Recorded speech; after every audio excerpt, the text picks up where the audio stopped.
आखिरी के कुछ दिनों में इस बात से फर्क नहीं पड़ता कि पिछले हमारे 1 साल में, 6 महीने में या 2 साल में कितनी प्रिपरेशन की है।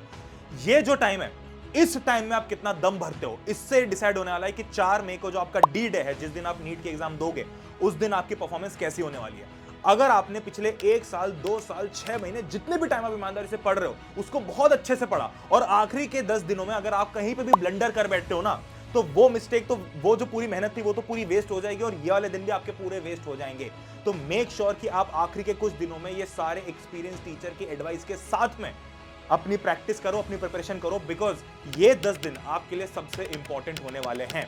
ये करो या मरो वाली सिचुएशन है। अभी तक जितनी मेहनत जिस भी बच्चे ने की, उससे फर्क नहीं पड़ता। फर्क इस बात से पड़ता है कि उस सब का कंसोलिडेट करके इन 10 दिनों में कैसे परफॉर्म करो, ताकि वो एक डी डे पे जाके उन 3 घंटों में आप अपने सबसे ज्यादा मार्क्स सिक्योर कर पाओ। कैसे हो प्यारे बच्चों? बहुत बढ़िया, बहुत बढ़िया, बहुत बढ़िया। भयंकर एक्साइटमेंट भाई, फ्यूचर डॉक्टर्स हो तुम, बधाई हो तुमको, नीट आने वाली है। सबसे पहले तो बधाई मैं तुम्हें एग्जाम देने की दे रहा हूँ। क्यों दे रहा हूँ? क्योंकि बहुत सारे बच्चों ने तैयारी शुरू कर दी। बहुत सारे बच्चे जोश और जुनून के साथ में आए थे कि अरे अपन डॉक्टर बनेंगे, डॉक्टर बनेंगे, डॉक्टर बनेंगे। कुछ 11वीं के बाद में फेल हो गए, अरे भाई बहुत मेहनत है। कुछ 12वीं के बाद में डर गए, पर तुम टिके हो अभी तक, तुम अभी तक टिके हो, इस बात की बधाई हो। तुमने हार नहीं मानी। अब क्या बचा है? अब आखिरी के कुछ दिन बचे। क्या चाहिए इन आखिरी के दिनों में?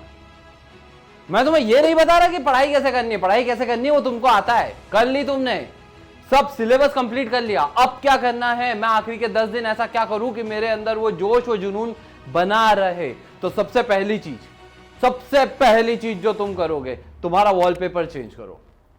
वॉलपेपर चेंज करो, मोबाइल का, लैपटॉप का, टैब का, और अपना ड्रीम कॉलेज जो भी है तुम्हारा, जिस मेडिकल कॉलेज में तुमको जाना है ना, उस मेडिकल कॉलेज का फोटो लगाओ, ताकि तुम जितनी बार दिन भर के अंदर देखोगे ना, उतनी बार मुस्कुराओगे कि यस, यहां जा रहा हूं मैं, यहां पढ़ूंगा। तो सबसे पहली चीज वो करो। दूसरी चीज, अब देखो मेरी बात सुनो बच्चों, अब अपन आते हैं कि आखिरी के 10-12 दिन बचे हुए हैं, मेरी एग्जाम आ गई है सर, और आ रही है नीट आ रही है भाई। नीट की वो सबसे बड़ी परीक्षा है, 23 लाख बच्चा एग्जाम देगा।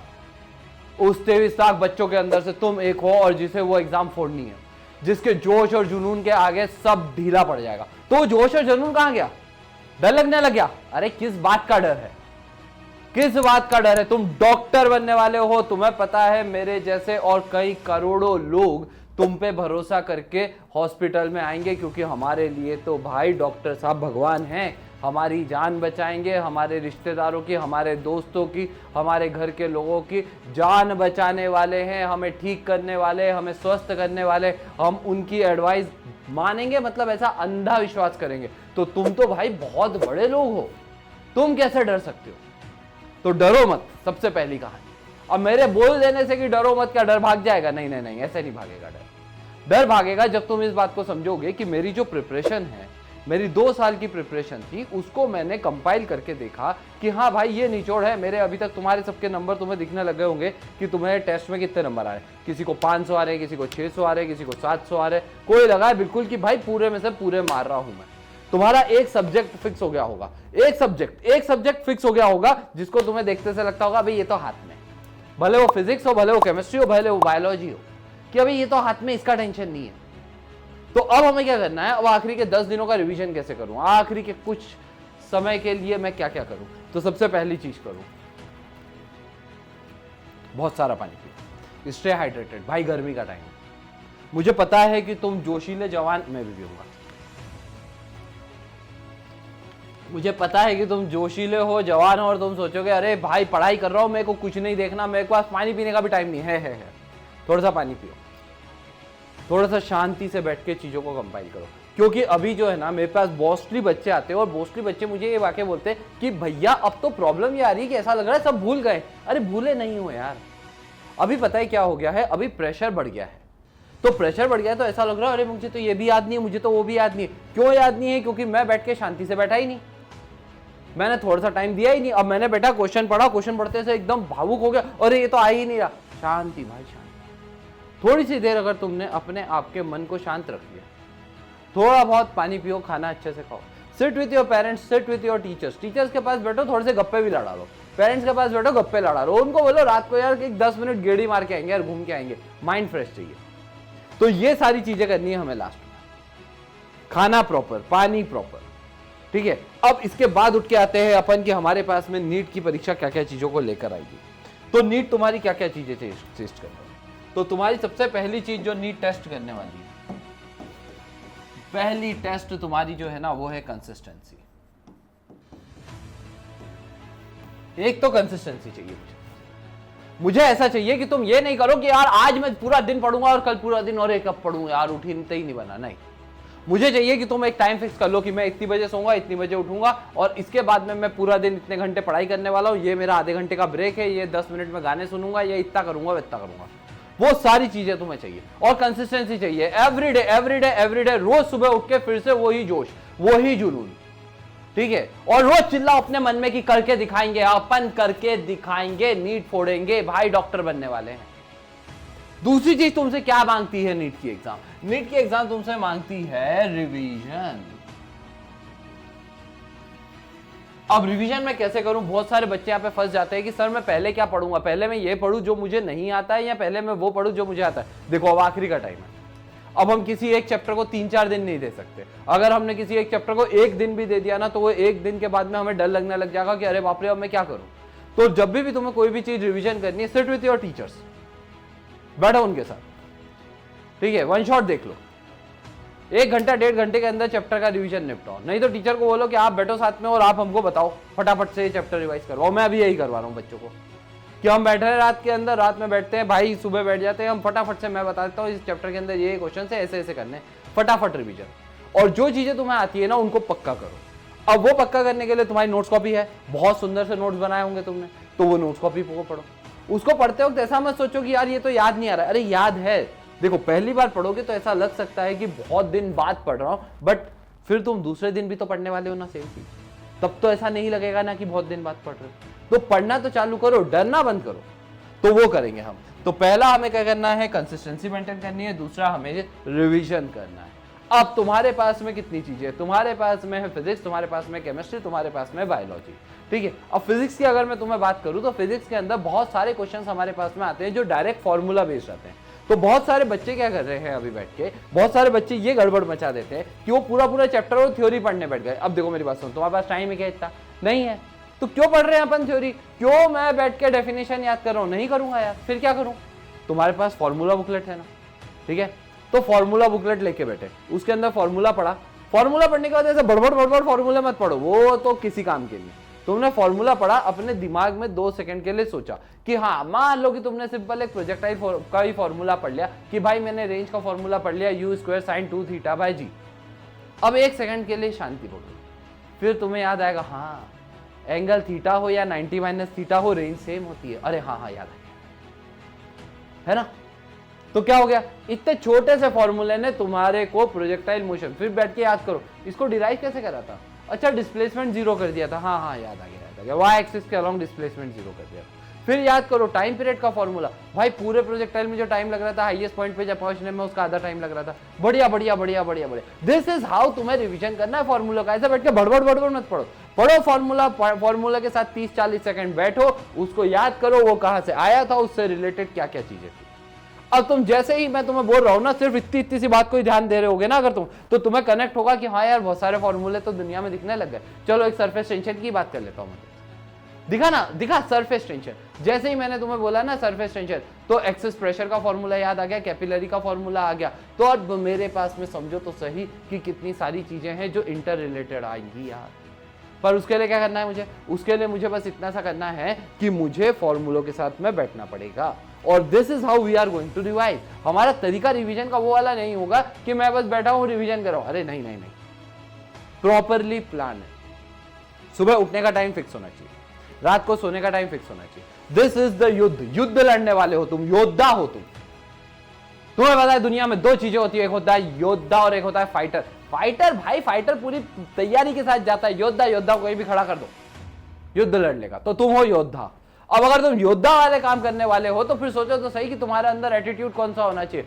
एकदम ब्रॉड स्माइल, आंखों में चमक, और इस तरह से जाओ कि तुम एग्जाम निकाल चुके हो, बस ये चाहिए आपको, इससे निकलेगी नहीं। आखिरी के 10 दिन बचे, आखिरी के 10 दिन रिवीजन प्रॉपर, डाइट प्रॉपर, रहना प्रॉपर, ठीक है, अच्छे अच्छे बढ़िया बढ़िया कपड़े पहनो, ऐसे कपड़े भी मत पहनो। देखो मेरी बात सुनो, अभी एटीट्यूड मैटर करेगा, अभी ये मैटर करेगा कि किस एटीट्यूड के साथ में मैं जी रहा हूं, क्योंकि मेरा दिमाग जो माइंडसेट है ना उसी के ऊपर चलने वाला है, क्योंकि मुझे पूरा दिन पढ़ना है, पूरा दिन रिवीजन करना है।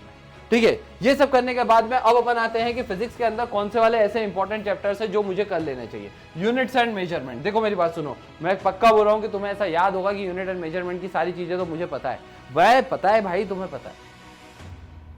हर चैप्टर के अंदर से अगर तुमने 20 या 30 पीवाईक्यू करने लग गए तो ठीक है, 30 क्वेश्चन करो, 30। ये तुम्हारा रिवीजन प्लानर होना चाहिए। मेरे को हर चैप्टर के रैंडमली उठा के कितने क्वेश्चन करने हैं, 30 क्वेश्चन। पता है तुम्हें 30 क्वेश्चन में क्या होगा? मैं तुम्हें ये भी नहीं बोल रहा कि पूरे पूरे सॉल्व करो। तुमने क्वेश्चन देखा, क्वेश्चन देखने के बाद देखो भाई अभी सॉल्व करने का भी टाइम नहीं है हमारे पास, क्योंकि 30 क्वेश्चन अगर मैं सॉल्व करने जाऊंगा सर इतने सारे चैप्टर से कब करूंगा। तुमने तो क्वेश्चन खोला, क्वेश्चन को पढ़ा कि ये क्वेश्चन है, अब तुमने सोचा हाँ मैं इसके अंदर ये वाला लॉजिक लगाऊंगा, मानो कि ऑप्टिक्स का ही क्वेश्चन आ गया। अब तुम्हें उसके अंदर पहले मैग्निफिकेशन निकालना है, मैग्निफिकेशन का अंदर से तुम्हें कुछ v निकालना है, फिर उसके बाद 2 इक्वेशन बना के सॉल्व करना है। अब तुम्हारे पास में यार उसको सॉल्व करने के लिए टाइम चाहिए, वो तो तुम कर चुके हो ना, तुम्हें आता है सॉल्व करते, तुम्हें कैलकुलेशन करने आता है।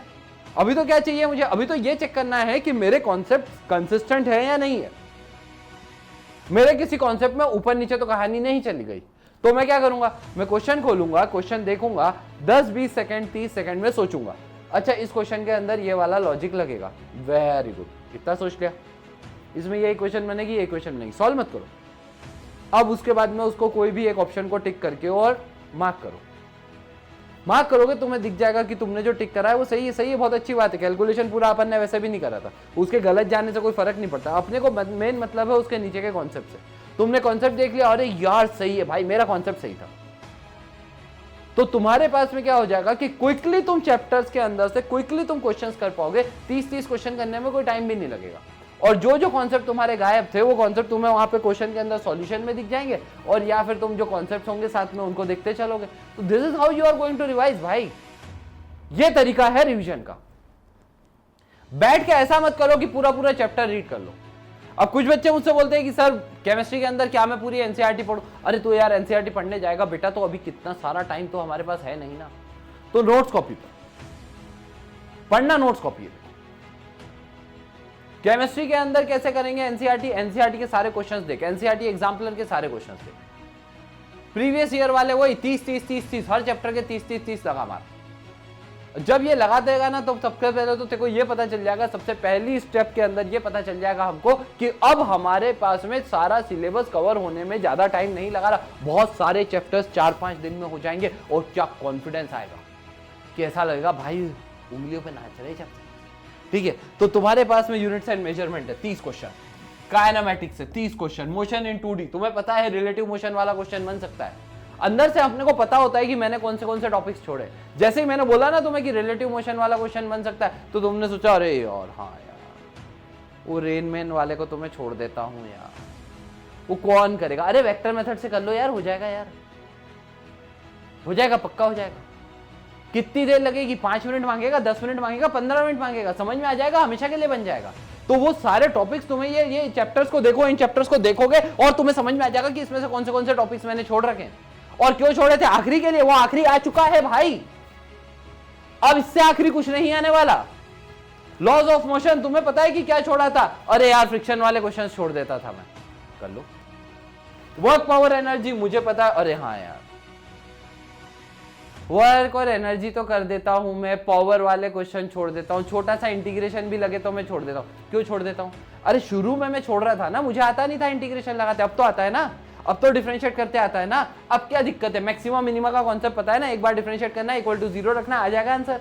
तो अब क्यों छोड़ रहे हैं अपन? फिर केटीओजी थर्मोडायनेमिक्स पता है, बड़ा जायंट है, पता है हमें। सर यार वो वाला क्वेश्चन होता है ना यार, वो वाला कैलोरीमेट्री वाला, वो यार वो बर्फ कितनी पिघलेगी वो मैं छोड़ देता हूं, मेरे को समझ में नहीं आता। कितनी देर लगेगी? अभी मुझे बता, क्या 10 मिनट से ज्यादा लग जाएंगे क्या समझने में? नहीं, पर बन जाएगा ना। और अभी जो भी तुम समझोगे ना उसको ऐसे ही मत समझो, उसको लिख लो कि जैसे हमारे पास में क्वेश्चन है कि इसके अंदर कितनी बर्फ पिघलेगी, तो हम क्या करेंगे, दोनों साइड हीट इक्वेट करेंगे, हम उसको ऐसा करेंगे। ऐसा हिंदी भाषा के अंदर कॉन्सेप्ट को लिख लो, दूसरी बार मेहनत ही नहीं मांगेगा यार, अपने आप बनेंगे क्वेश्चन, अपने आप। करंट एंड इलेक्ट्रिसिटी, अब करंट इलेक्ट्रिसिटी क्या है, क्या चीज डराएगी? कुछ भी नहीं डराएगा, बस तुमने क्या करा, वो जब एक कैपेसिटर लगा होता है वो वाले क्वेश्चन मेरे को समझ में नहीं आते। अरे यार स्टेडी स्टेट के अंदर कैपेसिटर में से कोई करंट फ्लो होगा नहीं, तो उसके अबाउट क्या हो जाएगा, उसके अबाउट हमारे पास बस वोल्टेज डिफरेंस हो जाएगा, उस सर्किट में से करंट फ्लो होना बंद हो जाएगा। जितना पोटेंशियल डिफरेंस उसके अबाउट है उतना ही पैरेलल में हर किसी के अबाउट हो जाएगा। बस एक ये छोटा सा कॉन्सेप्ट है, इस चक्कर में तुमने क्या करा, आरसी वाले छोड़ दिए क्वेश्चन, है ना। तो वो क्यों छोड़े, पकड़ो उनको, पकड़ो उनको, आज ही पकड़ो। एसी एंड ईएम वेव्स, अब पता है तुम्हें, एसी पूरा का पूरा पढ़ लिया, ईएम वेव्स के अंदर क्या आएगा तुम्हें, ई क्रॉस बी करूंगा, वेव की वेलोसिटी की डायरेक्शन आ जाएगी, आएगी कि नहीं आएगी, आएगी ना। फिर अपन ने बोला कि यार ईएम वेव्स के अंदर सर बहुत बढ़िया करा यार आपने याद दिला दिया कि ईएम वेव्स के अंदर से मैंने वेवलेंथ और रेंज को रख रखा था कि आखिरी में याद करूंगा। अरे आखिरी आ गया कर ले। वेव ऑप्टिक्स के अंदर अगेन तुम्हारे पास में क्या हो गया, वेव ऑप्टिक्स के अंदर मोस्टली क्वेश्चन तो फॉर्मूला बेस्ड ही है ही कितना सा, है ना। यंग्स डबल स्लिट एक्सपेरिमेंट है, एक डिस्पर्शन का प्रिंसिपल है, फिर हमारे पास में मालूज लॉ आ जाएगा, ब्रेविस्टर लॉ आ जाएगा। अब तुम्हें अभी हाल देखो, कुछ लोगों के मन में अभी हाल आया होगा, अरे मालूज लॉ क्या था, अरे वही लाइट जाएगी, अपन ने निकोल प्रिज्म लगा दिया, इंटेंसिटी I0 थी तो I0/2 हो जाएगी, फिर अगर एंगल जो हमारे पास में पोलराइजेशन का वो थीटा हो जाएगा तो I0/2 cos स्क्वायर थीटा हो जाएगी। बस अरे सिंपल सा, एक ही बार में नोट्स कॉपी खोलनी है और तुम्हें दिख जाएगा, अरे हाँ ये इतना सा ही, क्या पता काहे को छोड़ रखा है। पकड़ो छोड़ो मत। मॉडर्न फिजिक्स तो तुम्हारे पास में केमिस्ट्री में भी काम आएगा, तो निपटाओ उसको, खाओ उसको। ये सारे वो इंपॉर्टेंट चैप्टर्स है। सेमीकंडक्टर के अंदर तो हमको ऐसा लग रहा था अरे यार कौन पढ़ेगा, अरे अब तो बहुत छोटा हो गया है यार सेमीकंडक्टर, पीएन जंक्शन है, याद ही तो करने सारे के सारे, intrinsic extrinsic, Ni into NH equals to हमारे पास में क्या, Ne into NH equals to Ni का होल स्क्वायर। क्या लग रहा है यार, सिंपल से क्वेश्चन आने वाले। तो बेसिकली अभी जो प्रॉब्लम है ना वो बच्चों के साथ में है सिर्फ टेम्परामेंट का और माइंडसेट का। तुम्हें ऐसा लग रहा है कि यार डिफिकल्ट है यार, पर इजी है, तुम उससे ज्यादा मेहनती हो भाई, तुम्हारे अंदर ज्यादा जोश है, तुम्हारे अंदर ज्यादा जुनून है। तो बस तुमसे मैं इतना सा चाहता हूं कि फोड़ दो उस एग्जाम को, फोड़ दो, तुम्हारी लिए ही बनी है वो नीट की एग्जाम, तुम ही निकालने वाले हो उसको। कितनी सी चीजें करनी है तुम्हें, सबसे पहले रोज मेक श्योर कि सुबह उठो, नहाओ धो, बिल्कुल बढ़िया अच्छे तैयार हो, और पानी पियो बहुत सारा, गर्मी का मौसम है, अपनी तबीयत खराब नहीं करनी अपने को। हमें ध्यान रखना है कि हम यार भाई सर ने बोला था घूमने, अरे मैंने बोला 10 मिनट गेड़ी लगा के आना है, रात दोपहर के 2 बजे नहीं आना है ना। जाके बाहर खाना नहीं खाना है, कुछ भी अभी नहीं खाना है, बाहर बाद में खा लेंगे, अभी तबीयत खराब करने का स्कोप नहीं है हमारे पास। तो बस इतना सा काम करना है हमको, और इतने में तो हाँ तुम लोग एग्जाम फोड़ दोगे। तो लास्ट के 10 दिन बचे, मैं तुम्हें ये नहीं बताऊंगा कि कैसे पढ़ना है, वो तुम्हें पता है कैसे पढ़ना है, वो तो तुमने निकाल रखा है कैसे पढ़ना है, पढ़ तो तुम चुके हो। तुम्हें तो बस लास्ट के 10 दिन के अंदर क्या क्या करना है वो मैंने बता दिया। हर चैप्टर के कितने PYQ, 30 PYQ, 30 क्वेश्चन, और हर चैप्टर का क्विक रिवीजन नोट्स कॉपी के अंदर। बस इतना सा कर लो बच्चों, और ये एग्जाम तुम्हारे कदमों में है। ऑल द बेस्ट मेरे प्यारे फ्यूचर डॉक्टर्स, फोड़ दो नीट को, फोड़ दो, आग लगा दो, मजा आ जाएगा तुम्हारा रिजल्ट देख के। मुझे कमेंट सेक्शन में लिखना कि कितने लोग मेरे साथ हो, एक बार जोर से चिल्लाओ कि करके दिखाएंगे, करके ही दिखाएंगे। गुड इवनिंग फ्यूचर डॉक्टर्स, क्या हाल चाल है? आई होप आप बहुत अच्छे होंगे, बहुत मन लगा के पढ़ाई कर रहे होंगे, एंड सबसे ज्यादा important, take care of your health. गर्मी बहुत ज्यादा बढ़ रहा है, तो उस तरीके से एकदम अच्छे तरीके से घर पे रहो और घर पे पढ़ाई करो, ज्यादा बाहर मत घूमना, क्योंकि लास्ट आखिरी के 10 दिन है। इस 10 दिन के बाद आपको मैं देखना चाहता हूं in your dream medical college, और उसी के लिए हम लोग आपके लिए एक बहुत अच्छा सा 10 डेज का बायो रोड मैप का वीडियो लेके आए हैं। बायो रोड मैप, सुनना ध्यान से। बायोलॉजी सब्जेक्ट सबको ये लगता है कि यार हो गया, सबसे ज्यादा नेग्लेक्टेड सब्जेक्ट में से होता है, लेकिन आपको मैं बताऊं सबसे ज्यादा मार्क्स आपको बायो देने वाला है। तो इसलिए without wasting any time I am telling you very scientific way, very scientifically proven वे, जिससे आपका 360/360 बायोलॉजी के अंदर आ जाएगा। तो देखो जल्दी फटाफट, कितना दिन बचा है?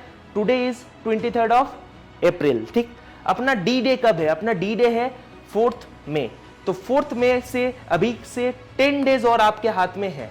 इन 10 दिन का आप किस तरीके से यूज कर रहे हो, यही आपका डिसीजन मेकिंग 10 दिन है। यही 10 दिन आपका डिसाइड करेगा कि आप मेडिकल कॉलेज जाओगे या ड्रॉप लोगे या कुछ करोगे। बिल्कुल ऐसा नेगेटिव थॉट्स लेके नहीं आना अपने दिमाग में। अपना एक ही टारगेट है, अपने आप को व्हाइट कोट में देखना, अपने आप को व्हाइट कोट में देखना, यही अपना टारगेट है, ठीक है। उसके लिए देखो फटाक से क्या करना है। अपना जो टारगेट है, अपना टारगेट है 360/360 फुल मार्क्स। 360/360 क्यों सर? देखो बायोलॉजी में जितना मार्क्स होगा, बायोलॉजी में अगर आपका 360 मार्क्स है तो फिजिक्स एंड केमिस्ट्री में अगर गलती से भी पेपर का लेवल थोड़ा ऊपर आ जाए तो अपन क्या कर सकते हैं, अपन यहाँ जो लॉस हो रहा है वो लॉस यहाँ पर कंपेंसेट कर सकते हैं। एंड जो हमारा मार्क्स है, जो मार्क्स अपन चाहते हैं आना, वो मार्क्स अपना आ जाएगा और अपन अपने ड्रीम मेडिकल कॉलेज में पहुंच जाएंगे। इस साल एग्जाम का पैटर्न थोड़ा सा चेंज होने वाला है, बिकॉज एग्जाम का लेवल, डिफिकल्टी लेवल बढ़ेगा, फॉर श्योर है। नहीं बढ़ेगा तो बहुत ज़्यादा कंपटीशन का कोई मतलब ही नहीं रहेगा इतना ज़्यादा हाई कट ऑफ का। तो 110% पेपर का डिफिकल्टी लेवल बढ़ने वाला है, ठीक है ना। लेकिन अपना जो है, हमने जितना अभी तक पढ़ा, ये चीज़ याद रखना है, ये चीज़ दिमाग में बैठाना है कि जितना हमने पढ़ा, जितना हमें आता है और किसी को नहीं आता। क्या बोला मैंने? जितना अपने को आता है और किसी को नहीं आता, बट अपने को जितना आता है उसको समेटना है इन 10 दिनों में। कैसे समेटोगे देखना। 360/360 के लिए अपने 3 पैरामीटर चाहिए, that I call as KAS, knowledge, accuracy, speed. Knowledge का टाइम खत्म हो चुका है। जितना अभी तक नॉलेज तुमको गेन करना था, जितना तुमको सीखना था, तुमने सीख लिया, ठीक है। अपने को काम करना पड़ेगा इन दोनों पैरामीटर्स पे, एक्यूरेसी और स्पीड। सर एक्यूरेसी और स्पीड कैसे बढ़ाए, किस तरीके से ज्यादा क्वेश्चन सही हो, कैसे जो सिली मिस्टेक्स होते हैं उसको नेग्लेक्ट करें। उसके लिए एक ही चीज है बेटा कि आप ज्यादा से ज्यादा अटेम्प्ट करो, क्या, मॉक टेस्ट। ज्यादा से ज्यादा क्या करो, mock test. Mock test attempt करने से पहले हम लोगों का एनसीईआरटी का ईच एंड एवरी लाइन बहुत ज्यादा इंपॉर्टेंट होता है। अभी क्या होता है मैं आपको बताऊं, प्रैक्टिकल चीज जो मेरे साथ भी हुआ था व्हाइल आई वाज प्रिपेयरिंग। अभी हमारा माइंड बहुत ज्यादा डिस्ट्रैक्टेड होता है, बहुत ज्यादा माइंड का क्या हो जाता है, रैंडमनेस बढ़ जाता है, ठीक है ना। गिब्स फ्री एनर्जी बढ़ जाता है, भयंकर। ये हो जाता है कि हमें ये लगता है कि सर क्या करें, ये बुक पढ़ लेते हैं, वो बुक पढ़ लेते हैं, अच्छा टेलीग्राम में कहीं देखने को मिला, यहाँ एक्सपेक्टेड क्वेश्चन है, ये लगा लेते हैं, यहाँ वो करते हैं, ये करते। नहीं करना। एक रूल हमेशा ध्यान रखना, जो मैं हमेशा बोलता हूँ, it is better to read 1 book 10 times than reading 10 book 1 times. क्या बोला मैंने? It is better to read 1 book 10 times than reading 10 book 1 times. यही चीज अपने दिमाग में रखना है। डोंट रीड एनीथिंग न्यू, कुछ नया मत पढ़ना। अभी जितना तुम्हें आता है, जो चीज है, जो तुमने लेक्चर नोट्स प्रिपेयर किया, जो तुमने एनसीईआरटी पढ़ा, उसी को ही बार बार लूप पे रिवाइज करते रहो, ठीक है ना। तुम्हें और कोई चीज पे दिमाग नहीं लगाना, कोई और नया बुक, कोई और नया मटेरियल अपने को छूना ही नहीं है, किसी भी कोचिंग का हो, किसी भी कहीं का हो, ठीक है। अपने को जो आता है उसी चीज को बार बार लूप में हमने को पढ़ना है। वही रूल जो मैंने बताया, it is better to read 1 book 10 times than reading 10 book 1 time. I got it, I hope you got it, ठीक है ना। समझ में आया होगा क्या बोलना चाह रहा हूं मैं। यही चीज फॉलो करोगे 110% अपने ड्रीम मेडिकल कॉलेज में पहुंच जाओगे। सर वो कौन सा बुक है जो हमें 10 बार पढ़ना है अभी? That is your NCERT. NCERT का टेक्स्ट बिल्कुल तुम्हारे दिमाग के अंदर ऐसे याद होना चाहिए कि रात को 10 बजे, रात को 2 बजे कोई कॉल करके पूछे कि ये लाइन एनसीईआरटी का है, सोते सोते तुम्हें आंसर देना आना चाहिए कि हाँ एनसीईआरटी का ये लाइन है। अगर सर एनसीईआरटी में उतना अच्छा कमांड नहीं है तो क्या करें, हर रोज टारगेट बनाओ कि 3 चैप्टर आज करना है, 3 चैप्टर आज एनसीईआरटी का पूरा अच्छे से रिवाइज करना है। रिवाइज करो, जो तुम्हारा क्वेश्चन प्रैक्टिस तुमने जहां से किया था वहीं से वापस करो। क्वेश्चन प्रैक्टिस सर कहां से करें? क्वेश्चन प्रैक्टिस का एक ही सोर्स रखो अभी फिलहाल 10 दिन के लिए, PYQ। सर PYQ क्यों? नीट में रिपीट होता है क्या क्वेश्चंस? देखो एज इट इज रिपीट तो नीट में होता नहीं है, as it is questions NEET के अंदर एनटीए रिपीट नहीं करने वाला। लेकिन जो चीज होने वाला है वो क्या है कि सेम टू सेम क्वेश्चंस नहीं आएगा, बट थोड़ा सा सिमिलर चीज, सिमिलर टॉपिक से क्वेश्चन आपके एग्जाम के अंदर आ जाएगा। तो जब वो क्वेश्चन आएगा तो तुम्हारे दिमाग में फट से क्लिक करेगा कि सर ये क्वेश्चन तो कहीं देखा देखा सा लग रहा है। सेम नहीं होगा, बट ये चीज क्या होगा, that question would be asked from your PYQ। Language change कर देगा, करेक्ट को इनकरेक्ट कर देगा, ऑप्शंस वही रखेगा या ऑप्शंस चेंज कर देगा, ठीक है। नेक्स्ट एग्जाम टाइम, हाँ बहुत इंपॉर्टेंट चीज। सर हम लोग का एग्जाम टाइम कितने बजे से? एग्जाम टाइम है 2 बजे से 5 बजे। टेम्परेचर अराउंड रहेगा तुम्हारा 40 to 45 डिग्री सेल्सियस। ये सब फैक्टर कंसीडर करना है अपने को। इतना हाई टेम्परेचर में तुम एक कोई सरकारी स्कूल या कोई भी स्कूल में फैन के नीचे एग्जाम दोगे? सर क्या करें फिर? अभी से 10 दिन तुमको एक चीज बहुत दिमाग से लगाना है, बहुत अच्छे से करना है। क्या करना है? मॉक टेस्ट, फुल सिलेबस जो मॉक टेस्ट, जो भी कोचिंग में तुम एनरोल्ड हो, जहां पर भी तुम हो, उनका फुल सिलेबस मॉक टेस्ट तुम्हें 2 बजे से 5 बजे तक रोज देना है। चाहे तुम कुछ भी करो, 2 बजे से 5 बजे तक रोज तुम क्या करोगे? You will give this mock test. Sir क्यों, और यही स्पेसिफिक टाइम में क्यों? क्योंकि देखो, जब तुम 4 तारीख को एग्जाम देने बैठोगे ना, तब तुम्हारे दिमाग के अंदर तुम्हारे बॉडी उस कंडीशन को ऑलरेडी एडप्ट कर चुका होगा कि 2 बजे से 5 बजे तक मेरा कंसंट्रेशन लेवल, बॉडी का, माइंड का कंसंट्रेशन लेवल सबसे ज्यादा होगा। क्यों? 10 दिन अगर तुम कोई एक चीज करोगे तो 11वें दिन में बॉडी वो चीज एक्सपेक्ट करेगा कि इस टाइम में मेरे ब्रेन बिल्कुल फोकस्ड रहेगा इन दिस एग्जामिनेशन। 10 दिन तुम मॉक टेस्ट दो, 2 से 5 के बीच। 11वें दिन 4 तारीख को तुम अपने आप खुद रिजल्ट मिल जाएगा तुम्हें कि क्या मैं बोलना चाह रहा हूँ, ठीक है ना।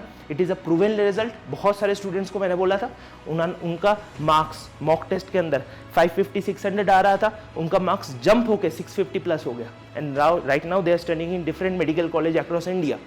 आई बात समझ में? तो ये चीज़ आपको करना है कि 2 बजे से लेके 5 बजे तक मॉक टेस्ट देना है। सर मॉक टेस्ट कैसे दे? फुल सिलेबस मॉक टेस्ट बिल्कुल नीट जैसे माहौल में देना, अपने टेबल क्लियर करना, पेपर लेना, एमसीक्यू लेना, पेन लेना, ठीक, पानी का बोतल रखना अपने पास, बस और कुछ नहीं। दरवाजा बंद कर देना, एसी है रूम में बंद कर देना, फैन चलने देना, बस एकदम एग्जाम जैसे स्टिमुलेशन करना है। स्टिमुलेटेड एनवायरनमेंट में आपको मॉक टेस्ट अटेम्प्ट करना है। आई बात समझ में? नेक्स्ट क्या क्या करें सर? PYQs करो, statement based question and true false question. ये दोनों मेथड, ये दोनों लास्ट 2 साल से, 2 ईयर्स से ये दोनों बहुत ट्रेंडिंग में है, स्टेटमेंट बेस्ड और PYQ, sorry true and false, ठीक है।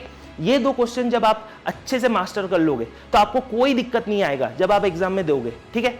1 वर्ड वाला जो क्वेश्चन था वो क्वेश्चन धीरे धीरे नीट फेज आउट कर रहा है ताकि पेपर क्या हो, लेंदी हो। उसी लेंदी पेपर में 2 चीज काम आएगा नॉलेज के अलावा, that is your accuracy and speed. इसलिए मैंने बोला KAS, knowledge, accuracy and speed. Accuracy speed आपका बहुत अच्छा कब होगा? एक्यूरेसी स्पीड तब अच्छा होगा जब आप ये फुल सिलेबस मॉक टेस्ट दोगे। कब दोगे? 2 से 5 बजे के बीच दोगे। आई बात समझ में?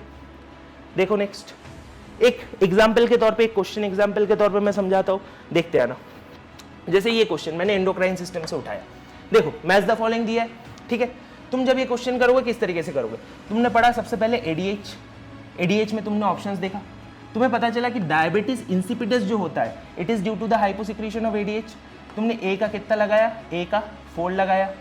देखो A का 4, A का 4, A का 4, A का 4, ये ऑप्शन नहीं है तो ये ऑप्शन को ऐसे तुमने काट दिया एग्जाम में। फिर तुमने ACTH देखा, तुमने जैसे ही ACTH देखा तुम्हारे दिमाग के अंदर क्या क्लिक हुआ? सर ACTH जो है adrenocorticotropic hormone, this hormone is released from your pituitary gland, anterior pituitary. तो B का कौन सा होगा? फर्स्ट ऑप्शन, बाकी कोई ऑप्शन मैच नहीं कर रहा है। तो देखो B का फर्स्ट, ये ऑप्शन को तुमने क्या किया? एलिमिनेट कर दिया। फिर तुमने देखा एल्डोस्टेरॉन, तुमको पता है कि aldosterone sir it is secreted from the cortical part of your adrenal gland. And aldosterone क्या होता है? एल्डोस्टेरॉन हमारा मिनरल्स को रेगुलेट करता है, that's why it is called as a mineralocorticoid. C का 2, C का 2, C का 3, C का 2, ये ऑप्शन सही है, C का 3 ये ऑप्शन गलत है। मार्क करो, बबल भरो, 4 नंबर लो, आगे बढ़ो। आई बात समझ में? इस तरीके से अपने को करना है। देखो अपने DE ऑप्शंस देखा ही नहीं। D क्या होगा? Insulin, diabetes mellitus, adrenaline, it is a vasodilator in skeletal muscle. आई बात समझ में? इस तरीके से अपने को क्वेश्चन अटेम्प्ट करना है। जो ऑप्शन नहीं हो रहा है ऑप्शन को काट दो पेन से, क्योंकि जब तुम ऑप्शन को काटोगे तुम्हारे सामने अपने आप जो करेक्ट ऑप्शन है वो इस टाइप ऑफ क्वेश्चन में आ जाएगा। एक और क्वेश्चन स्टेटमेंट बेस्ड देखो, Which one of the following is correct about S phase? S phase के बारे में क्या क्या पॉइंट्स करेक्ट है? 7-8 पॉइंट दे दिया, 7 पॉइंट दे दिया, बताओ कौन कौन सा करेक्ट है? It occurs between G1 and G2, बिल्कुल पता है, G1 S G2 सही statement. It marks the period during which DNA replication occurs, very good. Real DNA replication होता है, ये एक ही बार होता है सेल साइकिल में, that is at what? That is during the S phase. Next, at the end of this phase DNA is doubled but the number of chromosomes remains unchanged, बिल्कुल सही। Number of chromosome anaphase के बाद बढ़ता है, तो ये statement भी बिल्कुल सही है। उसके बाद देखो, as the DNA is doubled in this phase the number of chromosome is also doubled, बिल्कुल गलत। Number of chromosome M phase के एनाफेज में होता है double. Centrioles replicate in this phase, बिल्कुल सही। सेंट्रियोल्स हिस्टोन प्रोटीन सब रेप्लिकेट करता है इस पे। Next, the amount of DNA changes from 2C to 4C, बिल्कुल सही। 2C to 4C हो ही जाएगा। क्यों 2C to 4C होगा? बिकॉज डीएनए का अमाउंट क्या हो रहा है बेटा? Double. Next, it is a pre G2 and a post G1 phase. देखो G1 एस G2, तो G2 के पहले मतलब प्री, G1 के बाद मतलब पोस्ट, तो प्री G2 पोस्ट, बिल्कुल सही स्टेटमेंट। तो क्या बोलोगे? This statement is also correct. तो कौन सा स्टेटमेंट गलत गया? 4। आंसर में ऐसे ही करके तुमने 4 को काटा, तो देखो सामने तुम्हारे सामने ऑप्शंस आ गया। ऑल आर करेक्ट, होगा नहीं। ओनली 4 इज करेक्ट, होगा नहीं। 1 2 3 5 6 7, 1 2 3 नहीं, 4 आया, बिल्कुल नहीं, गलत हो जाएगा। Option 2 would be correct. इस तरीके से अपने को क्वेश्चन अटेम्प्ट करना है। पेन चला कर करना है, हाथ से मत पढ़ना, पेन से मार्क करते हुए चलना है, ठीक है। एंड एट लास्ट, एक जुनून, एक बर्निंग डिजायर, क्या? गवर्नमेंट मेडिकल कॉलेज में MBBS सीट। ये थॉट प्रोसेस अपने दिमाग में रखना। एग्जाम के पहले लोग क्या हो जाता है, घबरा जाते हैं, सोचते यार इतना ज़्यादा। जब से तुम घबराए वैसे ही तुम्हारा गेम खत्म है। जैसे ही तुम्हारे अंदर एंजाइटी आया वैसे ही तुम्हारा गेम ओवर है। एंजाइटी को एक मोमेंट के लिए भी आने मत दो, एंजाइटी को एक मोमेंट के लिए भी सामने आसपास भिड़ने मत दो। बोलो अगर मैं नहीं तो कोई और नहीं, अगर तुम नहीं तो कोई और नहीं। आई बात समझ में? तुम नहीं तो कोई और नहीं। खुद क्या बोलोगे? मैं नहीं तो कोई और नहीं। एंड ऑलवेज थिंक, हमेशा सोचना, क्या कितना ज़्यादा प्राउड होगे तुम्हारे पेरेंट्स जब तुम ऐसे एक एप्रन पहन के आओगे, ठीक है ना, उनके सामने। Around your neck there would be a stethoscope. कितना ज़्यादा प्राउड मोमेंट होगा for your family. Think about that. उसी थॉट को दिमाग में रखो, एनर्जी हाई रखो, स्टे हाइड्रेटेड, पानी पीते रहो टाइम बाय टाइम, और वही जो मैंने अभी समझाया वो चीज़ फॉलो करो। आई कैन एश्योर यू कि जितना तुम्हारा अभी मॉक टेस्ट में आ रहा है 50, 60, 100 मार्क्स तक उसका आपको जंप देखने को मिलेगा if you follow this step in your last 10 days। Thank you so much, God bless you. तुम नहीं तो कोई और नहीं। Thank you so much.